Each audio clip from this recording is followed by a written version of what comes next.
Doing a lot of reading up on behavioral economics, a whole range of stuff. And about 3 months ago, we stumbled across something called the Hook Framework. And can I see a row of hands, a show of hands, of who's heard of the Hook Framework? Okay, and of the people who've done that and who've read it? Okay, so great. I'm excited that most of you haven't heard of it and most of you haven't read it. So what the framework does is it really captures a lot of behavioral economics and captures that in a simple, step-by-step, elegant way to frame thought around user behavior. This was really exciting for me when I came across it because I went, oh, great. There's all this different thought and thinking around behavioral economics and how to create user behavior. Here's a simple framework for us to follow. Following that in execution is a whole other problem, but at least a framework. My name is Mahesh, CEO of Europe Jobs. I've got 7 years recruitment experience, done an MBA, been running the startup for about 1.5 years, and I'll tell you a bit more as we go on. So, what we'll do is let me present to you our product and the challenge we face and why the Hook Framework came to us. So our product's fairly simple. Most of us get good jobs through our networks, through our social contacts. So on the platform, if you go online right now, you can see jobs, you can register. A company goes online, posts a job, sets a cash reward. The job then goes to people who know about the job. Then you effectively can refer the job on to your peers. Your peers apply, one of them gets the job. You've connected your peer with the employer, and you're in to earn a significant cash reward. So that's that's our product, right? The challenge for us is it's a marketplace. So you've got users and you've got employers. And in fact, the users you can separate into two separate personas. You've got the employer, you've got the applicant and the referrer. Right, so let me try to explain that again. So you've got the employer on one side of the marketplace. On the other side, you've got referrers and applicants. A lot of you have gotten jobs through your networks, through your contacts. In social occasions, people would have gone, hey man, this person's looking for a great candidate. Or, that person's got a great job. And it happens in a very chaotic space. It happens at bars, it happens on Facebook, it happens on LinkedIn. So we are trying to make an argument for this person to do it on our platform. Right? So amid all the noise out there, we're asking referrers to refer jobs on our platform. About 20 years ago, it was quite easy, or 20, 30 years ago, it was quite easy for a startup to launch. It was really hard. It was much harder for a startup to launch, but it was easy to get attention once you launch because there wasn't that much noise. Now the difficulty is once you launch, it's easy to launch, but how do you get a person's attention? How do you, in fact, change behavior? Right? So you think about when is the last time you changed behavior. And Niriyal, the guy who's come up, who basically what he's done is he's gone through a lot of behavioral economics frameworks and thoughts and so forth. He's come up with a framework to complement this, charts out this initial graph to think about behavior, or how to create habit, which then leads to behavior. This initial sort of framework, the way you look at it is there are two aspects to creating habit. If something is of less utility, like for argument's sake, let's say a Google search is less utility, you want it at high levels of frequency.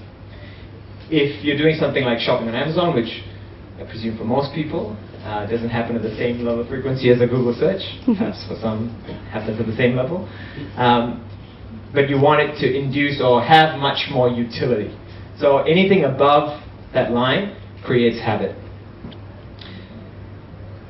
When you think for a second, when you're unsure, what do you think of? When you're lonely, what do you do? When you're bored, what do you do? Usually when you're unsure, you go on Google. When you're lonely, you go on Facebook. When you're bored, you go on YouTube. And there would have been quite a few people who would have thought that when I said that. Or if you thought, actually, what do I do? You didn't need any marketing for you to do that. It just happens, right? You just go, whenever I'm bored, I go on YouTube. And nobody had to tell me that. There was no advertising necessary. So what makes you do that? what triggers, how are these products able to get into your head and go, it's this, I'm feeling this way, I want to go to this product. So this is what Muriel presents as a framework in regards to this. So there are 4 aspects to this framework. There's trigger, action, reward, and investment. And trigger he splits into 2 different things. And I'll talk you through this from an Instagram point of view. And I don't use Instagram, so I don't know the product well. But if I'm not wrong, what the articles say is that Instagram pretty much uses this framework. And you can, as I talk through, you can actually see it. So an external trigger is basically when you get someone markets to you. Someone says, hey, can you please look at this product? So it comes in an email, someone tells you, someone puts it in front of you, front and center. And then you go to the activity. So an activity or action is, it's got to be easy to do that. Either it's got to be so valuable for you to act on it, or it's got to be super easy. When you act on it, what do you get? What kind of reward do you get? And when you make that reward, are you making an investment into the product? Every time you register on a product, you're actually making a small little investment. And I'll talk you through further examples of investment. And once you've done an investment, you've beautifully set up yourself with an external trigger. I've registered. I want to see what's happened with my investment. I want to see how much, the fact that I've actually stored some of my oomph into this product. I want to see what I get out of it. And you do that enough times, at some state of mind, you connect that state of mind to the product. And then you've got an internal trigger. You don't need an external trigger anymore. So let's kick off by discussing the internal trigger. So I was late coming in because I was playing FIFA. Every time I come here, I go play FIFA in the back room. Because I'm a huge Tottenham Hotspurs, the soccer club in the English Premier League. I'm from New Zealand, but I grew up in Singapore. And in Singapore, the English Premier League is huge. So I had a lot of marketing on the English Premier League hit me when I was in Singapore. And a lot of external triggers, right? And then, for whatever reason, I started following Tottenham Hotspur. Actually, it was because I was a fan of that player. And somewhere in my head, I've connected feeling safe and secure to Tottenham Hotspur. Right? So every day, I kid you not, at least 10-15 times, I'll put Tottenham into the URL link for no reason. There's no new information coming up. There's nothing extra I get out of it, but I feel safe when I go there. Right? I do. And I encourage you to think about what are the internal triggers in your lives. What are the things, where are the places you go to in your lives when you go, okay, I feel anxious, I feel safe, I feel bored, whatever it is, and you just randomly go to this product or this person or whatever it is. So when a product becomes tightly coupled with a thought, an emotion, or a pre-existing routine, it leverages an internal trigger.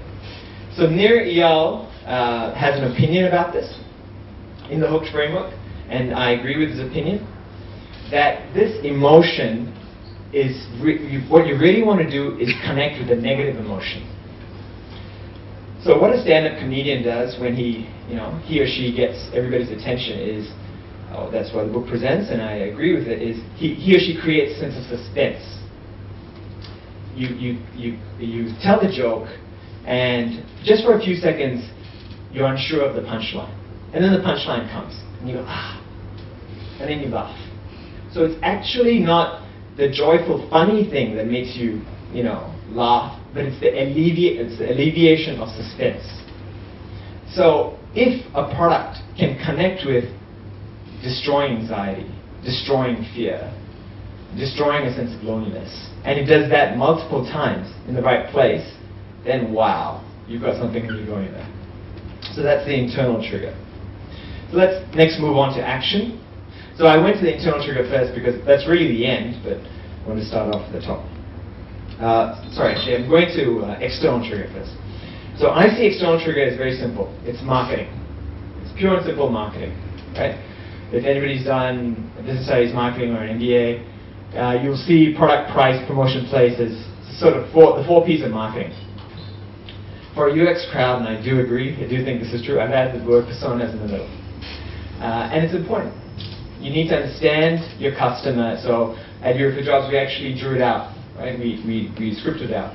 So when does a person want to talk about jobs? When does a person want to hear about jobs? Is it a pub? Who is the person? What do they look like? Do they want to get hit by an email? Do they want a text message? So where exactly should the external trigger hit? And how often should it hit? So the product, the place, promotion, price, I see it as, for digital products, it's usually time, right? It's not monetary price that the person is paying, it's time. So how much time do you want from the person? And how is it going to get promoted? Where is the person going to see it? What exactly is the product? And all of that comes from really scripting out what the persona is. So after that we go to action. And in Stanford, there is a lab called the Persuasive Technology Lab. And if you're not aware of it, I encourage you to research it. There's a guy called BJ Fogg, who is a pioneer in persuasive technology. And Neriel arguably is a student. And the Instagram guys came from the Persuasive Technology Lab. So he has 6 different things which talk about the simplicity of action and the factors that create simplicity of action. So how much time does it take out? How much money does it take out? How much physical effort? And to be fair, this is a very important part for UX designers, brain cycles. How cognitively effortless is it? How socially deviant is it? And how out of my routine? And I have a picture of a mobile phone there because when you're in an intense meeting or you're in an intense discussion with someone and your phone just rocks, right? Or it rings or there's a text message going on, it's so easy. It's so easy to reach out and act on it. And that's a perfect example of something that's super easy. Right? Let's go to variable reward. And this is an interesting one. So many of you would have heard of the experiments. Animals, human beings, they're all the same. Right? You do something, you want a reward. You want a trigger back. You want a reaction back. So what this suggests is, on the left side, if you have a fixed ratio, if say, for example, every time you posted on Facebook and you got an apple, that's all you got. Or you did something and you always got an apple. Or every other time you got an apple and you didn't get an apple. And you got into that pattern. You know the pattern. It stops being entertaining. It stops engaging you. Add a little bit of chaos and, well, okay. The reward ceases to be the reward itself. It becomes the game. It becomes, oh, wait, I don't know what I'm going to get. So, for example, on Facebook's a fantastic example. You post a photo, you don't know how many likes you're going to get. You want to know what the next comment is? There's an induced variability to the product. It's not too complicated either. It's very simple. Nir talks about there being 3 types of rewards.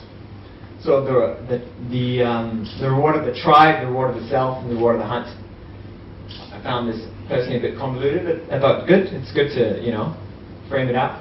So he sees the reward of the tribe as, for example, when you put a question on Stack Overflow, you're looking for a variable reward from your community, from society. So again, if you're building a product, you think about what type of base you're going for, right? So if it's a social product, then arguably it's for the tribe. For the self, I have 12,000 emails unread in my inbox. I'm very comfortable with this. My colleagues sweat about it. They tell me you have to do something about this. So I understand that many people clean their emails and make sure that it's 0 because it's a to-do list. So it's a reward for the self. And the hunt, it's just, when you're really playing a game and going out trying to discover things. So that's how he's broken up the 3 variable rewards. Investment. Dan O'Reilly, who I'm a huge fan of, he is one of the pioneers in behavioral economics. Look him up. This amazing guy who went through a life-changing event and really looked at the irrationality of life. And just very quickly, if anybody, just to define behavioral economics, fundamental economics theory the underlying belief in fundamental economics theory is that human beings are rational. Behavioral economics assumes that human beings are irrational. Therefore, you can really start to control, or you can not control, but you can nudge human beings under the assumption that they make irrational choices. So he talks about the IKEA effect, which is tied to the investment piece. That you look at an IKEA product and everybody complains and moans about it. When you look at the IKEA product and you build it, when you build it, as opposed to somebody else building it, because you've invested into the IKEA table, IKEA chair, whatever it is, it suddenly has more value. So he, not so much now, but previously, when PCs were harder to build, and when a Mac was, you bought a Mac and you got it and it was easy, it was beautifully used, while when you bought a PC, you had to get these wires, you had to upgrade it this way, that way.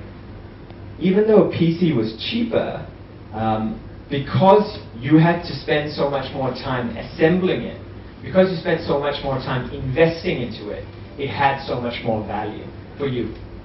While for a Mac, the value was basically, it cost a lot more. So I spent a lot more money, therefore it's more value. So, and you think about this, right?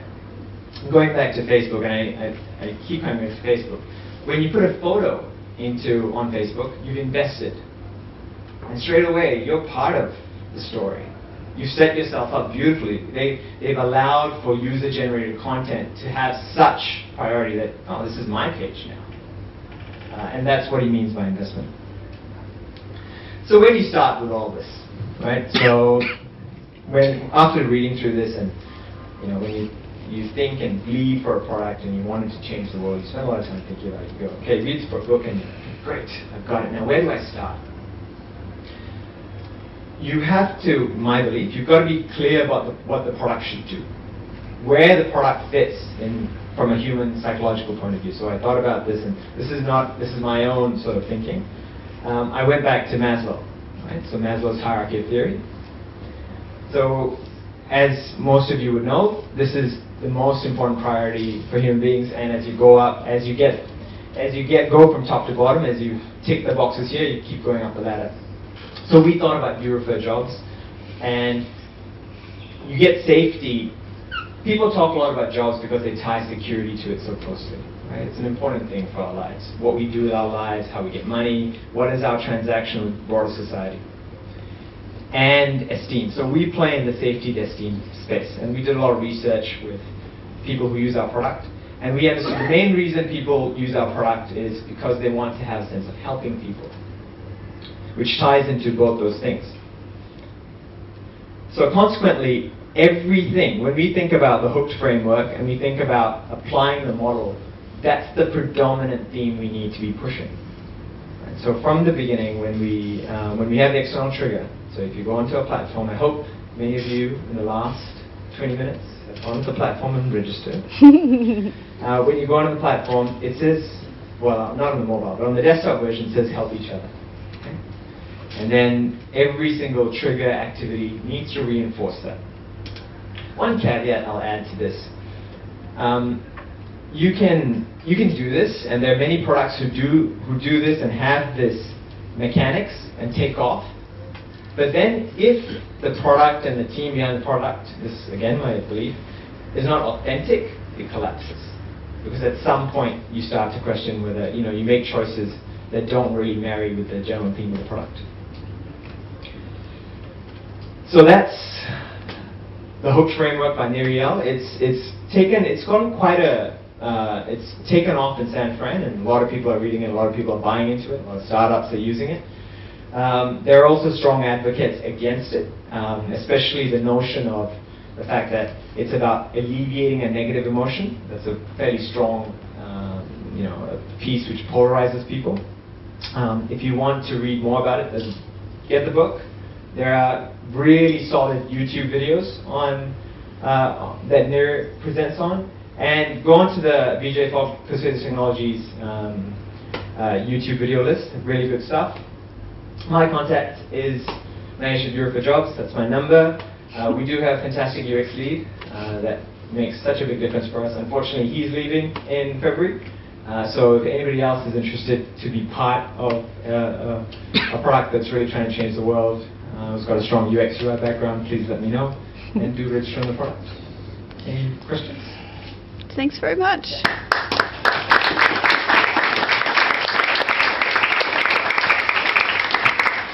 I'm being video recorder and like MC at the minute. But has anybody got questions for Mahesh? Yeah, let me hold it. Oh, okay, you can hold it. Awesome. So speaking of you invest in the product when you build something like this, how do you invest in Google search? That's a good point. I don't think perhaps you do invest much in Google search, but it's high level of frequency, right? So the original diagram goes, if it's a high level of frequency, yeah.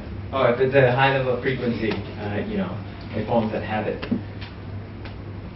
I think that's a good point, which is why Google has tried Google Wave, Google Groups, Google Circles. They've got a phenomenal product which does an amazing thing. Gmail, on the other hand, if you think about it, a significant investment. Right? Just a question on your refer jobs. Yes. How does it, so company posts a cash reward, refers it out to their friend. Everyone always comes back through the same channel. You don't have any sort of ownership issues or anything like that, or No. So just wondering. I'm intrigued about your question. Happy to answer it later. I've got a question. So, Yes. more around habit. So, what kind of habit around sort of the job application process are you trying to change? And how are you trying to change it? Like, what do you think the bad habit is that's out there, and how does this change it? This approach. So that's a good question. So jobs, like many things, it's about information asymmetry, right? So some people have information. So the employers have a certain amount of information. Applicants need some information, and there's all these middle people. So how do you communicate information that employers have to the applicants? So for example, it's unreal that this doesn't exist anywhere else in the world, but on Eurofer jobs, when you look at the job description, you can actually post questions, like comments, right? And I say that now, and you think, oh yeah, I hope you think that that seems like a perfectly normal thing to do. Like, I would want to post questions. I have questions. I want to, just like a Facebook comment page. So that sort of activity. It's really sort of reducing the information asymmetry. And then I think when you post a question, straight away you've invested in it, right? Someone else has invested in it.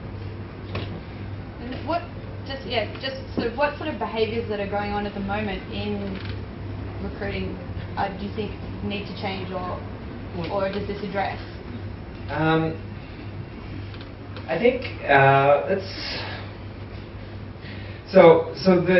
one of the biggest issues with recruitment is it's really chaotic, right? And it's not something that's streamlined, and there's no space where you can do it very easily. LinkedIn has a really good opportunity to do it. Unfortunately, 60-70% of LinkedIn's revenue comes from third-party recruiters, so they're quite heavily incentivized to keep it chaotic. The issue with recruitment is there are so many different parties. Right? So to have one platform and manage multiple incentives is a struggle. So you need really good design for that. Any other questions? I've got a question about the satisfaction and reward graph that you showed. It's quite interesting about the whole PC equals kind of a bit of a crappy experience, whereas that's kind of assembly included, kind of wires put in. But then IKEA, kind of you invested, but that's assembly as well. I just want to know about kind of the individuality, I guess, in rewards and investment, and some ideas on that. I think that's a good point. And it's interesting, you sort of brought variable reward and investment together. Many times when you put that action in, you want a reward back, but that action effectively is the investment, right? So you tie that in together. I think you end up having segments. Right? So some people don't want to make that investment, and some people do. So if you're a young business and a product, then what you do, the key is to identify your early adopters and what do they want. Do they want the Mac, or do they want that? Or actually more is, the bet is you have early adopters out there for your product, is can you go find them, right? So nearly every product. So the struggle is to, if for IKEA would have been, and I'm sure in Sweden, for some geographic reason, assembly was better because maybe it was harsh conditions or disparate conditions or whatever. So let's just produce products. So they had early adopters from that point of view, and then I suppose it moved on further. And hey, I invested stuff into this product and it's good. I enjoy it. Or maybe it was a cultural thing. I'm not sure. I don't think I answered your question, Captain. Yes. I was quite curious about this slide as well. And the answer about your effect, I think, was purely flat pack. People could get everything home from the shopping museum. It wasn't about early adopters or whatnot, or culture. It was purely they could get everything home. But this is curious, like the Mac versus the PC. So you're saying on one axis, it takes longer to build a PC. Another access is more expensive to buy the Mac. So does that mean that the perceived value is actually the same? One's measured in time, one's measured in money. Correct, yeah. So that's basically what the argument he's presenting is exactly that, right? So in economic theory, there is a item called, I want to say Veblen products, and I'm sure I'm mispronouncing that. If anybody, sorry? Veblen, is it? Yeah. Yeah. So whatever recession market's going on, if a product says it's worth $500,000, even if it's a crappy product, and if you go out there and say, and I've actually bought a small little chocolate in Japan which cost $50, you're like, oh wow, that must be amazing. So you straight away give it value, right? It's perceived value, like you said. It's what you imagine what the value is. What really is value? It's just basically what your perception is. Great. Thanks so very much. Thank you.